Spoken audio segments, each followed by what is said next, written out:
మీరు ఎలాంటి బిజినెస్ చేస్తున్నా ఏఐ టూల్స్ ద్వారా మీ బిజినెస్ ని డబుల్ చేసుకోవచ్చు. జస్ట్ 49 రూపీస్కే ఏఐ టూల్.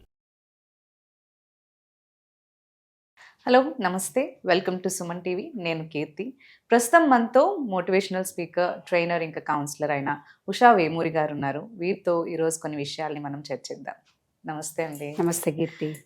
మ్యామ్, మనము మామూలుగా మన డైలీ లైఫ్లో కొన్ని పెద్దవేవో థింగ్స్ పైన ఎక్కువగా ఫోకస్ చేస్తూ ఉంటాం. అవే ఒక పెద్ద సమస్యలాగా వాటిని తీసుకొని వాటి నుంచే మనం ఓవర్కమ్ చేయడానికి ట్రై చేస్తూ ఉంటాం. అలాంటి టైంలోనే కొన్ని చిన్న చిన్న విషయాలు మనం నెగ్లెక్ట్ చేస్తూ ఉంటాం. బట్ అవే మన లైఫ్లో కొన్ని చిన్న విషయాల్ని మనం తీసుకొని చాలా నేర్చుకోవచ్చు. అలా బేస్ చేసుకొని ఏవైనా మాకు చిన్న స్టోరీస్ ఏమన్నా మనం ఈరోజు కథల రూపంలో ఏమన్నా మనం చర్చించుకొని అవి మనకి జీవితంలో ఉపయోగకరంగా మనం మార్చుకునేవి ఏమన్నా ఉంటే ఈరోజు మాతో షేర్ చేయండి. తప్పకుండా. నాకు కూడా అదే అనిపిస్తూ ఉంటుంది. ఒక్కొక్కసారి మనం పెద్ద పెద్ద విషయాలు, గ్రంథాలు చదవడం, బ్రహ్మసూత్రాలు, భాష్యాలు, ఇలాంటివి కూడా పెద్ద పెద్ద స్టఫ్ అంతా చదువుతాం, వింటాం, అదే జీర్ణించుకోవడానికి ట్రై చేస్తాం. బట్ నిత్య జీవితంలో మనకి మన కళ్ళ ముందు కనిపిస్తున్న ఎన్నో చిన్న చిన్న విషయాలు. ఇప్పుడు కార్కి ఎలా అయితే ఒక చిన్న నట్ సరిగ్గా ఫిట్ కాకపోతే ఎలా నడవదో, మన కంప్లీట్ లైఫ్ స్టైల్ ముందుకు వెళ్ళడానికి కానీ మనం బెటర్ అవ్వడానికి కానీ కొన్నిసార్లు చిన్న విషయాలు కరెక్ట్గా చేస్తే చాలు, సరిపోతుంది కదా. కళ్ళ ముందు అవి నెగ్లెక్ట్ చేస్తాం. అలాగా మన కళ్ళ ముందే ఉంటున్న చిన్న చిన్న విషయాల మీద ఇవాళ సరదాగా కొన్ని కథల్లాగా తీసుకుని అంశం చెప్పుకుని అది మనకి ఏం నేర్పిస్తోందో కూడా చెప్పుకుంటే అందరికీ ఉపయోగకరంగా ఇంట్రోస్పెక్ట్ చేసుకోవడానికి. అవును మ్యామ్. మొదట నాకు కనిపిస్తున్న ఒక సింపుల్ స్టోరీ ఒకటి చెప్పుకుందాం. ఇది దేని గురించి అంటే, మన ఎమోషన్స్, ఫ్రస్ట్రేషన్ మనం కంట్రోల్లో పెట్టుకోకుండా ఎట్లా బర్స్ట్ అయిపోయి మనదంతా వెంటౌట్ చేసేస్తూ ఉంటాము అనే దీని మీద ఒక చిన్న కథ నాకు గుర్తొస్తుంది. ఒక ఆయన ఉన్నాడు, ఆయనకు ఒక పేరు పెట్టుకుందాం. ఆయన అంటే బాగుండదు కాబట్టి విశ్వ అందామా, విశ్వ అని పేరు పెట్టుకుందాం హీరోకి.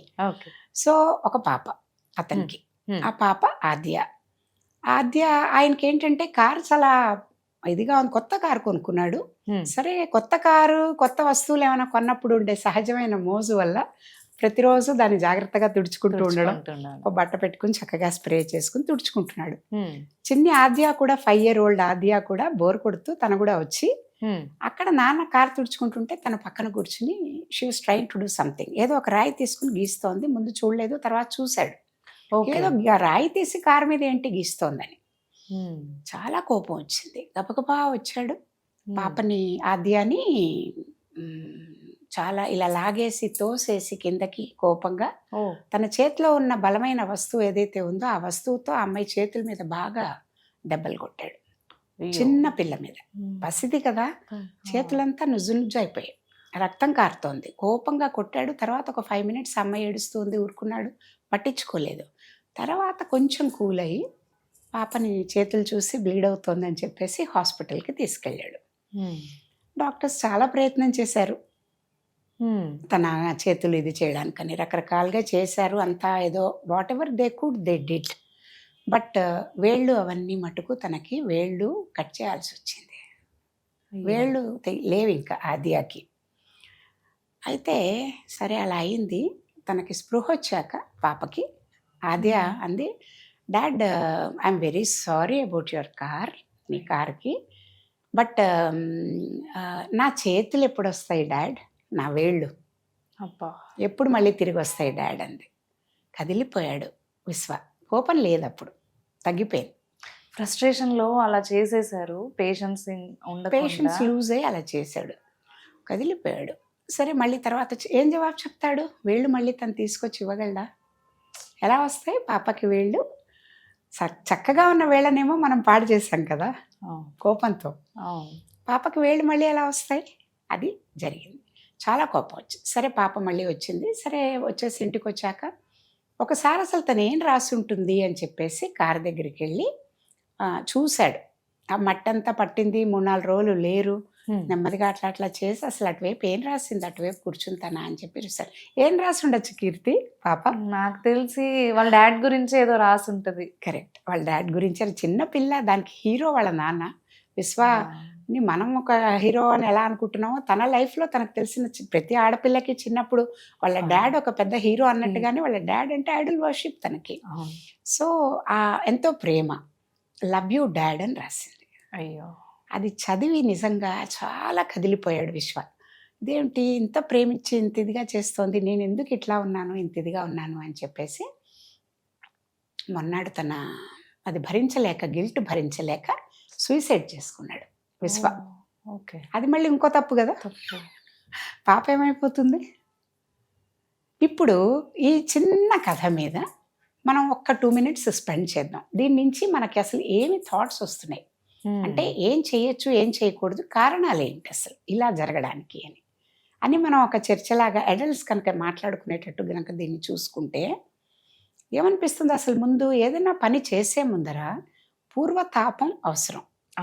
పశ్చాత్తాప పడకుండా ఉండాలంటే పూర్వతాపం అవసరం. ఇక్కడ మన హీరోకి పూర్వతాపం లేదు. అందువల్ల ఈ ప్రాబ్లం వచ్చింది కదా. జరగబోయేది ఏమిటి అని కనుక తన యాక్షన్కి రియాక్షన్ ఏంటి, సౌండ్కి రీసౌండ్, యాక్షన్కి రియాక్షన్, ఇవన్నీ ఏమిటి అని కనుక ముందరే మనం ఊహించుకుంటే దాన్ని అక్కడ ఆపచ్చు, జరగకుండా ఆపచ్చు. అయినా మన చేతిలో లేనివి యాక్సిడెంట్స్ జరుగుతూ ఉంటాయి, అది వేరే. కానీ అట్లీస్ట్ ఏం కంట్రోల్ చేయగలమో, మన చేతిలో ఏముందో అవి కంట్రోల్ చేయొచ్చు కదా. సో పూర్వతాపం అనేది లేకపోవడం వల్ల పశ్చాత్తాప పడాల్సి వస్తుంది అనేది. రెండోదమ్మా, నాకు అనిపిస్తుంది ఇప్పుడు ఈ 21st మనం చాలా మెటీరియలిస్టిక్గా చాలా చాలా చాలా ముందుకు వెళ్ళిపోతున్నాం. తప్పు లేదు, ఎందుకంటే గ్రోత్, ఎకానమీ డెవలప్ అవ్వాలన్నా, వరల్డ్ మ్యాప్లో మన ఇండియాని ముందుకు తీసుకెళ్లాలన్నా ఇవన్నీ. కానీ ఇట్ డజంట్ మీన్ దట్ కొత్తవి నేర్చుకుంటూ ఉంటే పాతవి మర్చిపోవడం కానీ, మనుషుల్ని మనుషులుగా ట్రీట్ చేయలేకపోవడం కానీ, మెకానికల్గా ఉండడం, ఫీలింగ్స్కి ఇంపార్టెన్స్ ఇవ్వకుండా అవతల వాళ్ళ ఫీలింగ్స్ని గమనించుకోకుండా ఉండడం కానీ, ఇవన్నీ చాలా అంటే నాకు అనిపిస్తుంది వస్తువుల్ని వాడుకోవాలి, మనుషుల్ని ప్రేమించాలి. ఇప్పుడు రివర్స్ అవుతోంది అనిపిస్తుంది. వస్తువుల్ని ప్రేమిస్తున్నాం, మనుషుల్ని వాడుకుంటున్నాం. ఆ యాటిట్యూడ్ మారితే గనక మళ్ళీ మన మానవ సంబంధాలు బలపడతాయేమో. ఏముంది, కారు ఆ పిల్ల తెలియదు, చెయ్యొద్దు అని నెమ్మదిగా చెప్పచ్చు ఈ స్టోరీలో.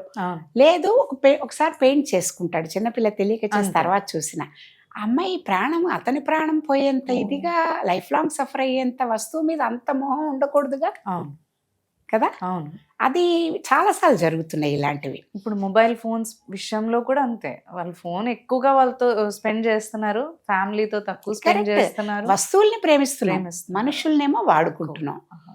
ఇదొకటి. దానివల్ల ఫ్రస్ట్రేషన్, పేషెన్స్ ఉండట్లేదు. మెకానికల్ లైఫ్ లో, ఆ రన్నింగ్ లో, అంటే ఆ పరుగుల జీవితంలో అది ఆ పేషెన్స్ కూడా ఉండట్లేదు. పేషెన్స్ చాలా అవసరం కదా ఇలాంటి వీటికి, దేనికైనా కూడా. ఇప్పుడు మనం మనుషులతో డీల్ చేస్తున్నాము, మెషిన్స్తో కూడా డీల్ చేస్తున్నాం ప్రెసెంట్ దీంట్లో. మెషిన్స్తో డీల్ చేసేటప్పుడు మనకి పేషెన్స్ ఎంత అవసరం వస్తుంది. ఒకప్పుడు మనం జస్ట్ నోట్బుక్ తీసి రాయడానికి బుక్ ఇలా ఓపెన్ చేసి గబగబా రాసుకునేవాళ్ళం. ఈ రోజు మనం సిస్టమ్ సెటప్ చేయడానికి ఎంత టైం పడుతుంది, అది బూట్ అవుతూ మొత్తం అంతా ఇదవుతూ లాగిన్ అయ్యి మళ్ళీ మనం వెయిట్ చేసి అంతా కానీ ఎంత పేషెంట్గా ఉంటాం. అదంతా మొత్తం అయ్యి అది ఆన్ అయ్యే వరకు కూడా ఓపిక్గా వెయిట్ చేస్తాం కదా. అంటే మెషిన్స్కి ఇవ్వగలిగినంత పేషెన్స్ కూడా మనుషులతో ఎందుకు ఇవ్వలేకపోతుంది కదా. ఇవి గనక మనం అప్పుడప్పుడైనా తరిచి చూసుకోగలిగితే మానవ సంబంధాలు ఇంకా బలపడతాయేమో. చాలా మటుకు మన తొందరపాటు వల్ల కానీ, మన కోపం, ఎమోషన్స్ని చెక్ లేకపోవడం వల్ల కానీ జరుగుతున్న సమస్యల్ని ఈజీగా అధిగమించవచ్చు. ఎన్నైనా చెప్పుకోవచ్చు దీని గురించి. ఇప్పుడు మనం ఒక 3 మన సమయాభావం వల్ల ఇందులోంచి ఉన్న ముఖ్యమైన 3 చెప్పుకున్నాం. 5 చెప్పుకోవచ్చు, 7, 10, ఎవరెవరి మనసుకి తగినట్టుగా వాళ్ళు ఎండ్లెస్. దీని నుంచి డీబ్రీఫ్ పాయింట్స్ తీయాలంటే ఎన్నైనా తీయచ్చు. మచ్చుకు ఒక 3 చెప్పుకుంటూ ఈ కథని మనం ఇవాళ ఒకసారి చర్చించుకున్నాం. బాగా చెప్పారు మ్యామ్. అంటే మానవ సంబంధాలు మనం పర్సిస్టెంట్గా ఉంచుకోవాలి అంటే పేషెన్స్ అనేది అవసరం. వాల్యూస్ మీరు అన్నట్టు వస్తువుల కంటే కూడా అసలు మనిషి ఏం పక్కనున్న మనుషుల్ని కొంచెం మనం అవేర్ అయ్యి పట్టించుకొని చూస్తే మాత్రం ఇప్పుడు మీరు చెప్పిన స్టోరీలో ఆ సిచ్యువేషన్ అనేది వచ్చేది కాదేమో నిజంగా. అవును. అసలు ఇంకో ముఖ్యమైన పాయింట్ కూడా ఉంది, జస్ట్ ఒకసారి మెన్షన్ చేసుకుందాం దీంట్లో, ఎందుకంటే 3 చెప్పుకున్న ఇంకో పాయింట్ కూడా గుర్తొస్తుంది. మీరంటే ఇప్పుడు ఎమోషనల్ ఇంటెలిజెన్స్ అనేది చాలా ముఖ్యమైన వాల్యూ అమ్మ. ప్రతి వాళ్ళు ఏ ఏజ్లో అయినా ఇర్రెస్పెక్టివ్ ఆఫ్ దట్ నేర్చుకుంటే కనుక ఎమోషనల్ ఇంటెలిజెన్స్ ఏం చెప్తుంది, నీ ఎమోషన్ ఏదైనా నీకు కలిగినప్పుడు ఒకలాంటి ఎమోషన్, దాన్ని నువ్వు సెల్ఫ్ అవేర్నెస్తో ముందు గమనించుకున్నాక సెల్ఫ్ రియలైజేషన్, అంటే ఈ ఎమోషన్ నాకు ఏం చేస్తుంది, హెల్ప్ చేస్తుందా, నాకు నష్టం చేస్తోందా అని చేసుకున్నప్పుడు నువ్వు దాన్ని చెక్ చేసుకోగలిగిన అవకాశం నీ చేతిలో ఉంటుంది. అంటే మాట తూలి బయటకు వస్తే ఎలా అయితే వెనక్కి తీసుకోలేమో, ఎమోషన్ కూడా బయటకు వస్తే మనకి కానీ పక్క వాళ్ళకి కానీ అంత డేంజర్ హార్మ్ఫుల్ అవుతుంది. అది అక్కడే చెక్ చేయాలంటే ఎమోషనల్ ఇంటెలిజెన్స్ కంటిన్యూస్గా వాడుతూ ఉండాలి. దీనికి ఏమి మామూలు ఇంటెలిజెన్స్ లాగా చిన్నప్పుడే నేర్చుకోవాలి, 20 తర్వాత పదునెక్కిపోయి ఉండదు బ్రెయిన్, అట్లాంటివి ఏం లేవు. ఏ వయసులో అయినా ఎమోషనల్ ఇంటెలిజెన్స్ వాడి మన హ్యూమన్ రిలేషన్స్ని బెటర్ అండ్ బెటర్ చేసుకోవచ్చు. ఆ విషయం కూడా ముఖ్యంగా మనం గుర్తుపెట్టుకుంటే, ఇలాంటిది ఏ క్రైసిస్ వచ్చినా, ఏ ఛాలెంజ్ వచ్చినా మనం ఇంటెలిజెన్స్ని ఇలా వాడి ఎమోషనల్గా మన ఎమోషన్స్ని కంట్రోల్ చేసుకోగలిగితే చాలా మటుకు ప్రమాదాలని, తర్వాత మానవ సంబంధాల్లో వస్తున్న క్లాషెస్ వీటిని తగ్గించుకోవచ్చు. Thank you so much.